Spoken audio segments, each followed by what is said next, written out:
¿cuál es la política que van a elaborar ustedes para enfrentar esos megaproyectos que ya están, megaproyectos que también han hecho unos efectos o han tenido efectos adversos en la población y que además pues están cobijados por decretos como el que acaba de sacar el presidente Duque hace pocos meses, en donde se crean unas reservas forestales en las que se permite la extracción minera?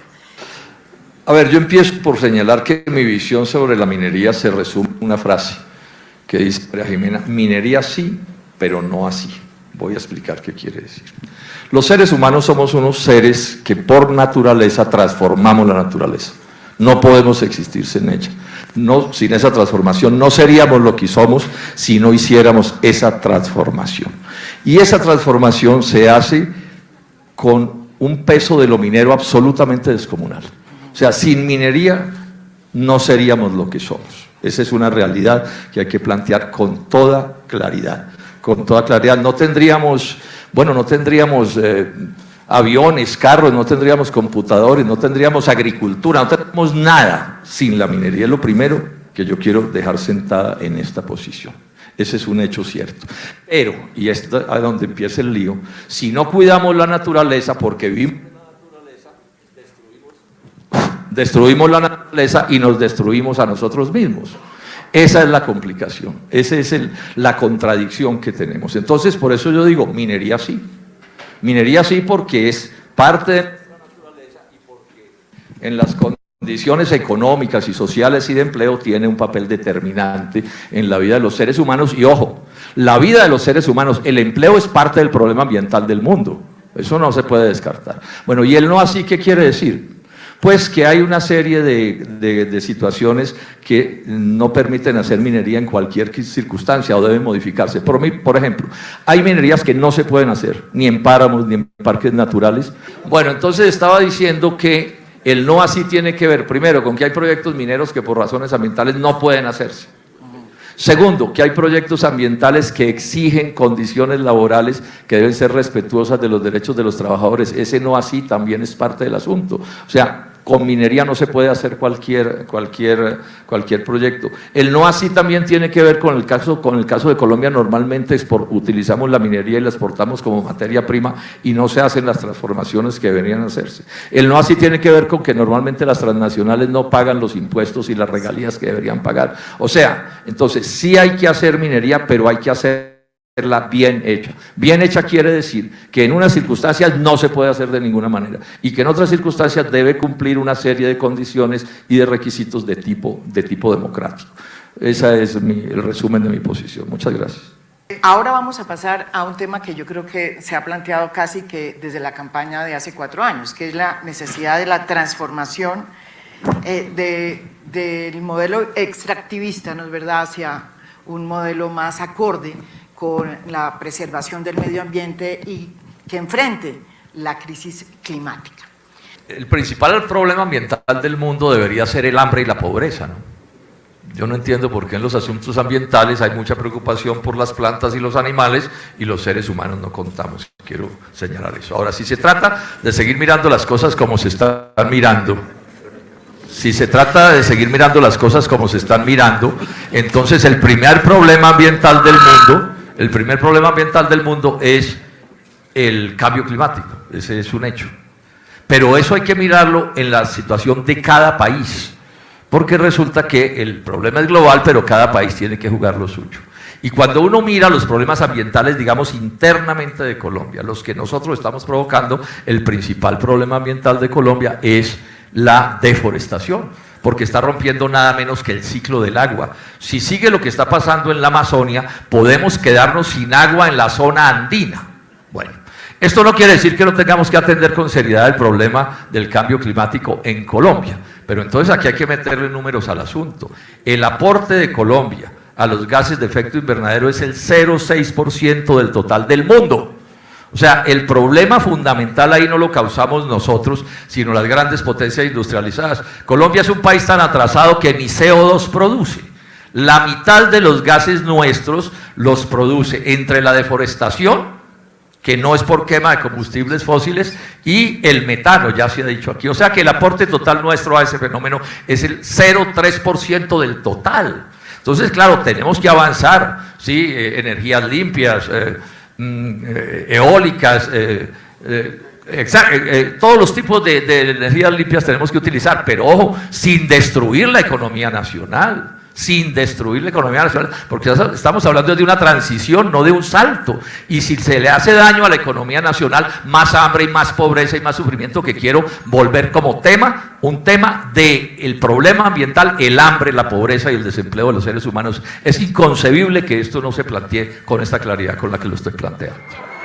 Bueno, entonces yo lo que propongo, Gustavo Petro, es que me acepte el debate que le estoy proponiendo hace rato, un debate de 1 hora largo para que usted explique todo lo que han detallado sus compañeros. Y yo explico mis puntos de vista. 1 hora larga, usted y yo, ante los medios de comunicación, haciendo el debate. Bueno, esa es mi propuesta y siguen firme. Pero además, Camilo me ataca de una manera poco seria, Camilo, porque usted tergiversa lo que yo digo. Yo no dije... Yo al resaltar el problema de la pobreza como un problema ambiental, y lo es, y del hambre, yo no dije que era para desatender el problema de las plantas y de los animales, no lo dije. Ni tampoco dije que porque el ciclo del agua era el principal problema y porque este país era tan atrasado que no producía casi CO2, tampoco dije que se desatendiera el problema del calentamiento global, el calentamiento global y la transición energética en Colombia. Eso yo no lo dije, no me falsifique lo que dije. Bueno, además agrego un par de cosas. Aquí tengo otro desacuerdo con Gustavo, que ya lo hemos tenido en otras ocasiones. Él acaba de decirnos que a Colombia, o sea, que el problema del CO2 de Colombia hay que medirlo también, dice él, por el consumo de los combustibles fósiles que exportamos, el consumo en otros países. Ya eso se lo expliqué a Gustavo, eso no se puede hacer así. Uno mide los gases, la quema de CO2 la mide donde se consume, no donde se produce. Ese es un hecho, pues, que no tiene refutación. Pero además por esta otra razón, porque si Colombia destruye su economía petrolera y minera, como usted propone, y carbonífera, otros países reemplazarían nuestras exportaciones. Si es que en el mundo hay petróleo y carbón de sobra. Entonces no nos metamos el cuento de que si nosotros dejamos de exportar petróleo y carbón, vamos a estrangular el consumo de los combustibles fósiles en el mundo. Eso no sucede, no es cierto. Y por último agrego una cosa que es otro desenfoque que está teniendo Gustavo, me excusa, y es que dice que la solución son los impuestos al carbón. Entonces, al fin, ¿qué? No producir más carbono mediante quema de combustibles fósiles o seguir consumiendo y ponerle impuestos. Al fin, ¿cuál es el debate? Pero además hay otra cosa que hay que señalar. Ese impuesto al carbono que llaman, pero que es a la gasolina, etcétera, es a los pobres. Es a los pobres, a la gente sencilla. Ustedes sí se dieron cuenta que el gran movimiento de los chalecos amarillos en Francia y en Europa fueron los pobres de Colombia contra el aumento de los precios a la gasolina. Muchas gracias.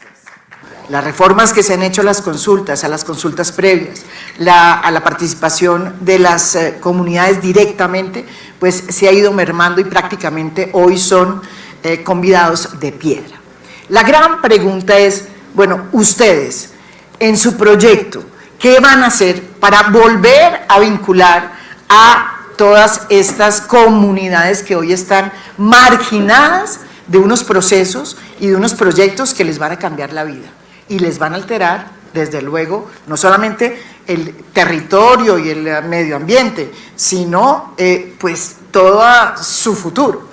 Contarles que mis primeros estudios sobre asuntos ambientales son de la década de 1970 del siglo XX. Ese es un tema en el que he estado toda mi vida. Pero además, después de profesor en la Universidad Nacional de Colombia, en la sede de Manizales, también trabajé sobre ese tema. Hay publicaciones mías que se pueden consultar. Llegué a la Comisión Quinta del Senado, que es la de Asuntos Ambientales. Me hubiera podido ir para otras que dicen ser más importantes, pero ahí estoy en esa comisión. He caminado por las calles de Ibagué, de Riohacha y de Bucaramanga, oponiéndome a proyectos contrarios al medio ambiente. O sea, yo soy militante de esta causa, sé de qué estoy hablando. He respaldado todo el movimiento de oponernos al fracking y he firmado 2 proyectos de ley para prohibir el fracking en Colombia. Repito, he militado en este asunto con toda seriedad y con toda dedicación. Yo no soy un charlatán de estos asuntos, los he estudiado a fondo y por eso me siento en condiciones de invitar a que debatamos con esto a fondo. Es que los debates hay que hacerlos a fondo, y es con cifras y con números y con pruebas, no es lo que a uno se le ocurra decir. Y hay que ampliar la comprensión sobre este asunto. De otra parte, por supuesto que repudio, me repugna la violencia contra los líderes ambientales. Esa es una de las cosas más horribles, pero es que no es solo contra los líderes ambientales, es que es un país que se nos volvió un mar de violencia. Bueno, yo en mi gobierno me comprometo a hacer todos los esfuerzos para que el Estado colombiano recupere el monopolio sobre las armas y sobre la fuerza. Colombia no puede seguir siendo un país donde el que quiera se inventa la teoría que quiera y se le ocurre que eso se resuelve matando a los demás. Nadie puede seguir teniendo derecho en Colombia a eso, y en eso nos deberíamos unir. No hay asesinatos buenos y asesinatos malos. Todo esto con un Estado cuya fuerza pública sea garantista también de los derechos humanos, de la ley, de la Constitución y del derecho a protestar. Por último, decir esto: el lío más grave que tenemos con el tema de las consultas fue que la Corte Constitucional en un fallo se tiró al derecho.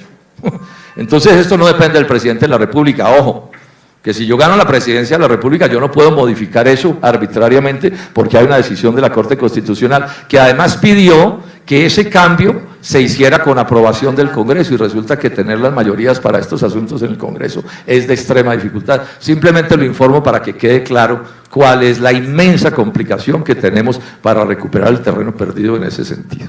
Pero además quiero agregar esto, me uno a lo que acaba de decir Luis Gilberto, de que esta lucha ambiental exige renegociar los TLCs. Y aquí le tengo que decir, Gustavo, con toda franqueza, usted se opuso inicialmente al TLC con Estados Unidos en el Polo, y después nos pidió que el Polo cambiara la posición. Ese es un hecho que está demostrado hasta la saciedad. Usted cambió de lado, ese es un hecho. Pero además agrego esto, no lo he visto pidiendo la renegociación de los TLCs.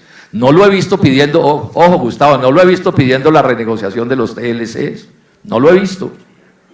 En cambio usted sí está planteando como una medida de protección que los impuestos al carbono a las importaciones. Pues yo le quiero decir esto, hay que leerse el TLC, no se puede hacer en ambiente de TLC ese aumento de tasas al carbono a las importaciones, porque eso está expresamente prohibido en el TLC. Entonces, si se va a meter por ese camino, entonces únase a la idea de que hay que renegociar los TLCs, que es lo que estamos proponiendo Luis Gilberto Murillo y Jorge Enrique Robledo.